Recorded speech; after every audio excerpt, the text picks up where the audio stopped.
Coach Leach, Russell Contreras, Associated Press. Last time we talked, you said you were still learning about the Rams here. You still had to break tape. What have you learned from a week ago? Learn about your opponent. Well, they're a good, solid football team. I mean, the biggest strength is they really don't have any weaknesses. You know, a team like them, you just best overall game you can. Everybody do their job and do it simultaneously together. I mean, that's why they're here, is because they're solid in all phases. They don't have any notable weaknesses, and they're a pretty complete team. Dennis Patchen with 700 ESPN KXOI TV in Spokane. This is for Deone. You've got a team that has a 3,000-yard passer, a 1,500-yard rusher.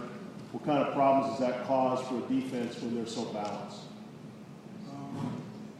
Honestly, we were a great team, and they do have a great running back. But I feel we've been against really good running backs as well, so we're going to prepare for them the same way we always do.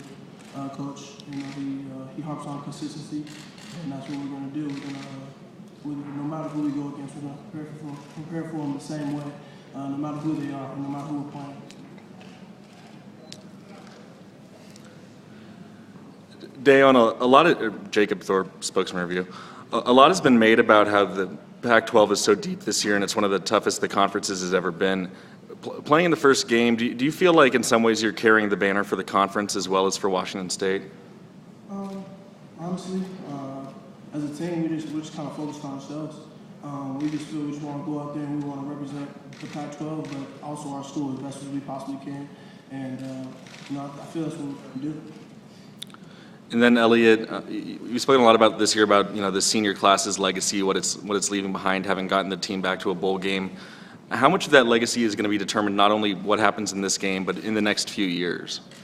When we're starting a legacy going to bowl games, and we're also starting a legacy winning bowl games, and it's not just our class that's starting it; it's classes before us, and hopefully we leave an impression on the team, and I think it'll carry through for many years. Mike Rowe, reporter. Coach Leach, can you talk a little bit about your philosophy of the passing game and where that developed, where it came from, why you prefer it that way rather than genetically prefer it balance? Well, originally in our case, it started, I think, two big influences. One's the wishbone, that basically all your skill players touch the ball on the wishbone, so distribution. And then the other, when BYU was throwing the ball all over the place, they would stretch the field and attack a lot of different spots on the field. And so then after that, it became a combination of what's the best way to attack the spots on the field, and what's the best way to get the ball into all of the skill positions' hands.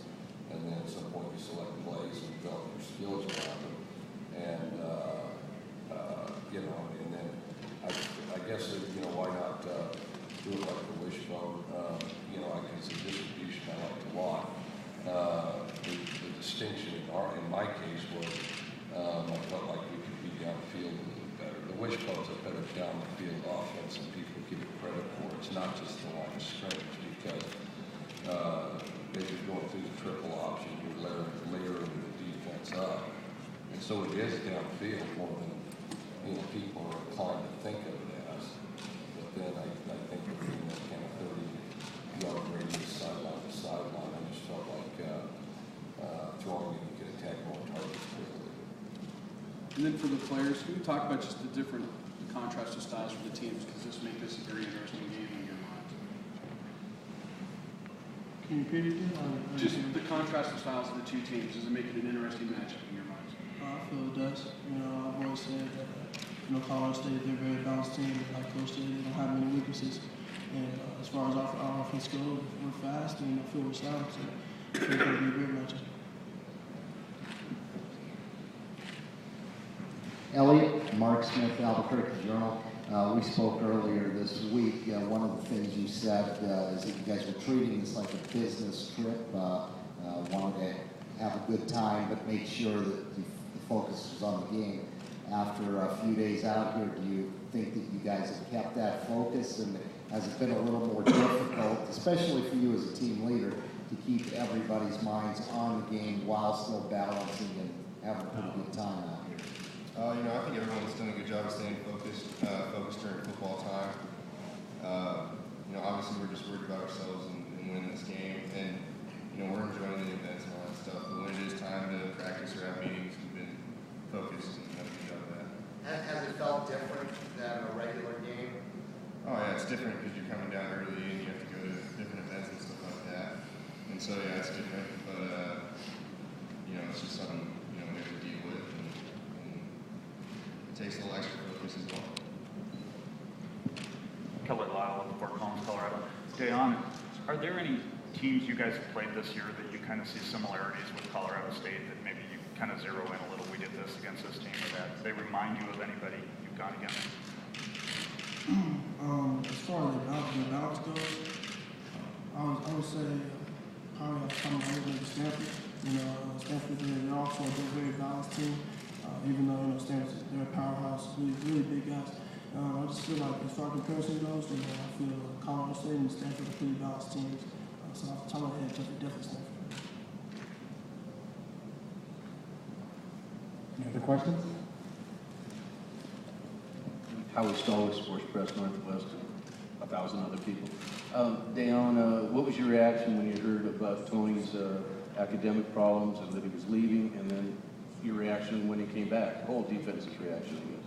Deone's reaction was that academic problems are in the house, and Deone's very happy to know that his teammate Tony will be out there, and we couldn't be more excited. That's what I thought he would say.